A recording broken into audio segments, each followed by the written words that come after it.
Nobody lives without knowing about sorrow. 350 million people in the world are suffering from depression.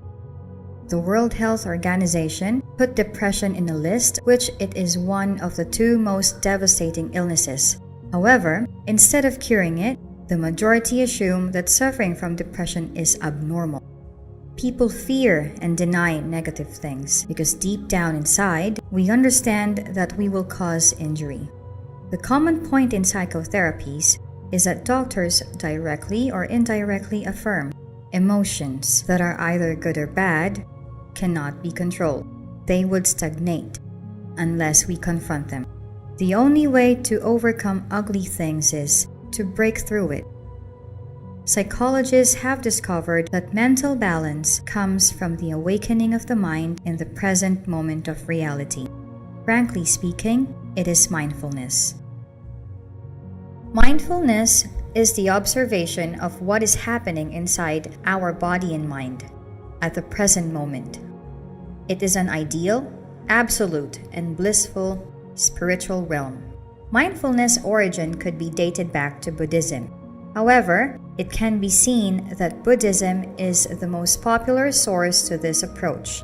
In fact, mindfulness has appeared in many places, many forms, and now mindfulness is no longer considered to be a part of religion. It has become a way of moving the mind associated with the philosophy and psychotherapy. In order to achieve mindfulness, we need to go on the path of meditation.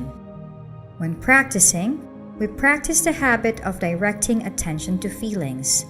Remember, your task is to pay attention, not to try to feel. Trying to feel is the reason that leads to stress, exhaustion, and flying into a temper. Every time the mind wanders, it gently directs attention to your body. It scans through the whole body to see, what is our body feeling? Is there any tension, pain, ache, or fatigue? Can we feel our body sitting here, walking, standing, or lying here?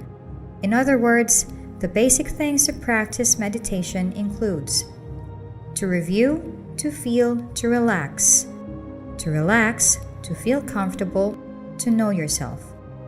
Do not expect, do not oppose against it, do not try to change it. A human being fully attains mindfulness in the mind only when he has gone through a long process of living, self-awareness, self-cultivation. Sometimes it takes more than a person's whole life. Listen, pay attention, feel yourself. A human being knows he is himself. He knows he belongs to only himself.